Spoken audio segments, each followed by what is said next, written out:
The pure present is an ungraspable advance of the past, devouring the future. In truth, all sensation is already memory, time. It surrounds us, envelops us, governs our days, and in a way defines our very existence. It dictates our schedules, marks our aging, shapes our memories, and even influences how we perceive life. It is as if time were the true pulse of human existence. We feel its presence constantly, but as we grow older, that perception intensifies, and the inevitable question arises: why? Why does time seem infinite when we are children, a vast territory filled with possibilities and promises? And why, as the years pass, does that sensation change, making time feel like it is slipping through our fingers, moving faster and faster? This intriguing question has been debated by philosophers and scientists for centuries.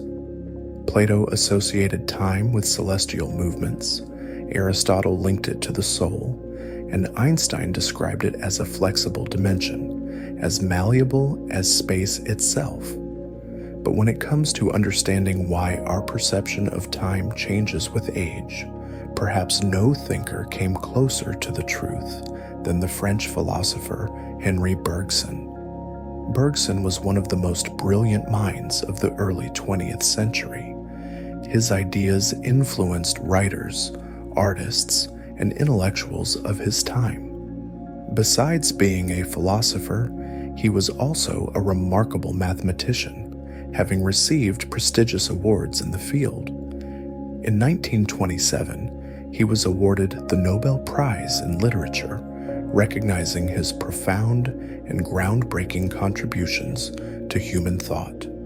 But his impact began long before that. In his doctoral thesis, Time and Free Will, published in 1889, he challenged the traditional view of time, arguing that it was not just a linear sequence of events, but something much deeper, subjective, and intrinsically tied to human experience. For Bergson, time could not be reduced to a simple chronological measurement. He saw this conception as an illusion, an artificial construct that simplified reality but did not reflect how we truly experience time. This led him to introduce a revolutionary distinction: measured time and duration. Measured time is the one we know well, the time of clocks, calendars, and schedules. It moves in a linear fashion, from past to future, like a ruler we follow almost mechanically. This notion was later expanded by Einstein, who defined time as the fourth dimension, inseparable from space. But Bergson disagreed. To him, this view was useful but limited. He believed that scientific time failed to capture the true essence of how humans actually experience time. This is where the concept of duration comes in. Unlike clock time, duration cannot be measured, it's only felt. It expands or contracts depending on our emotional state and experiences. Have you ever noticed how minutes seem to fly by when you're deeply engaged in something enjoyable? Or how every second drags when you're anxious, bored, or scared? This subjective variation of time is what Bergson considered its true nature. Time is not a straight line we follow. It is a continuous flow, shaped by our consciousness and emotions. This concept is reinforced by various modern studies on time perception. Researcher Claudia Hammond, for instance, mentions a fascinating experiment in her book on the subject.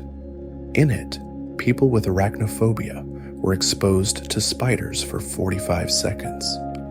At the end of the experiment, when asked how long they had spent looking at the spiders, every participant reported feeling as if the time had stretched far beyond reality. Their fear had distorted their perception, making each second feel eternal. This experiment reveals something powerful. Time, far from being just an objective mechanism, is experienced differently by each of us. Our emotions, our fears, our joys, all of these influence how we perceive it, and it is precisely this subjective perception that Bergson defended. To him, time was not merely a succession of mechanically measured moments, but a living, continuous flow that intertwines with our consciousness.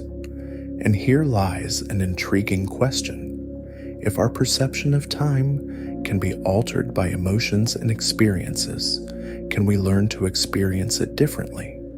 Is it possible to slow down the sensation that time speeds up as we age? The answer may lie precisely in how we choose to experience the present. Henry Bergson saw measured time as a form of tyranny.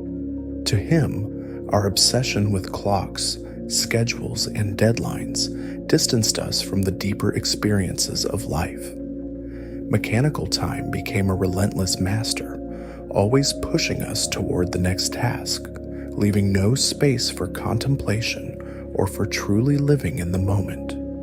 He believed that this rigid way of measuring time was one of the reasons why the modern world was becoming increasingly hurried, anxious, and overwhelmed.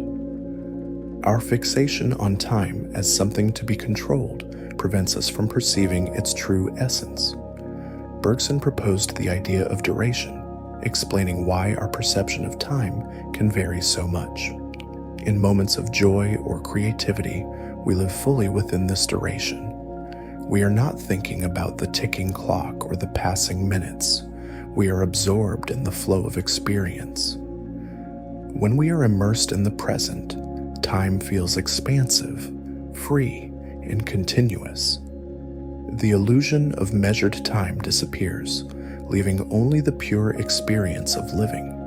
On the other hand, when we are bored or anxious, we become hyper-aware of time passing. Yet paradoxically, it seems to slow down. This happens because we stop living within duration and fall into the trap of measured time, rigid and inflexible. The feeling of being trapped in measured time can make us feel disconnected from life, as if we are constantly chasing something unreachable. Bergson's ideas about time did not go unnoticed, and in the 1920s led to one of the most famous intellectual debates in history, a confrontation with none other than Albert Einstein, the father of modern physics. This debate opposed two radically different visions of time. On one side, the objective, measurable time of science. On the other, the subjective, experiential time of philosophy. The lecture that brought these two giants together was originally planned to discuss Einstein's theory of relativity, with Bergson as one of the panelists.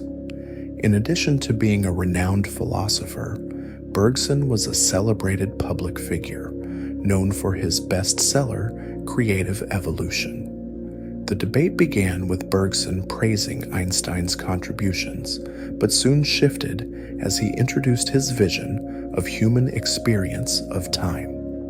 Einstein, caught off guard, hesitated to respond, partly because Bergson's argument was profoundly complex and required deep reflection, and partly because the debate was conducted in French, a language Einstein did not completely master. Eventually, Einstein responded categorically. For him, there was no such thing as philosophical time. There was only psychological time and absolute time, measurable and verifiable by science. Thus, he dismissed Bergson's view as irrelevant to the physical reality of time. But Bergson saw Einstein's mathematical time as just another form of measured time, the same artificial time of clocks, a mere convention that failed to capture the true essence of lived time. While Einstein was concerned with the structure of time in the physical universe, Bergson was interested in the way we experience it, subjectively, the way we truly feel time as we live it. Over the years, many theories have attempted to explain why time seems to speed up as we grow older. In general, the world has become faster, and this gives us the feeling that life is rushing by too quickly. For Bergson, this was not just a theoretical issue. It was a warning against becoming prisoners of measured time. His philosophy urges us to experience time as it truly is, fluid, continuous, and free. If we are not careful, we risk losing connection with ourselves, becoming fragmented and anxious, mere captives of the frantic pace of modern life. In youth, time seems slower because experiences are new and vivid. Each moment expands, enriched by the freshness of discovery, capturing our attention and leaving deep marks on our memory. As we grow older, life becomes more predictable, and experiences begin to repeat. Without new stimuli, we stop creating distinct memories, leading to the illusion that time is shrinking, slipping through our fingers like fine sand. The debate between Bergson and Einstein symbolizes a much greater clash, the tension between two ways of perceiving reality. On one side, science, which seeks to measure and define time in absolute terms. On the other, philosophy, which emphasizes the subjective, fluid experience of duration. While modern physics has revolutionized our understanding of the universe, Bergson's perspective remains remarkably relevant. In a world that moves faster than ever, where time is treated as a scarce resource, his vision invites us to reclaim the authentic experience of the present. If we apply Bergson's ideas to today's world, we see that our obsession with measured time still dominates our lives. We are trapped in strict schedules, relentless productivity, and a constant feeling that time is slipping away. Social media, overwork, and digital stimuli fragment our attention, further accelerating this sense of urgency. Bergson invites us to reclaim real time. This means valuing presence, slowing down, and allowing experiences to unfold naturally, rather than constantly racing against the clock. Small habits can transform our relationship with time: contemplation, deep immersion in meaningful activities, moments of creative idleness. When we give space for duration, time expands, and life can once again be felt in its fullness. In the end, the great question Bergson leaves us with is, are we truly living time or merely counting the minutes?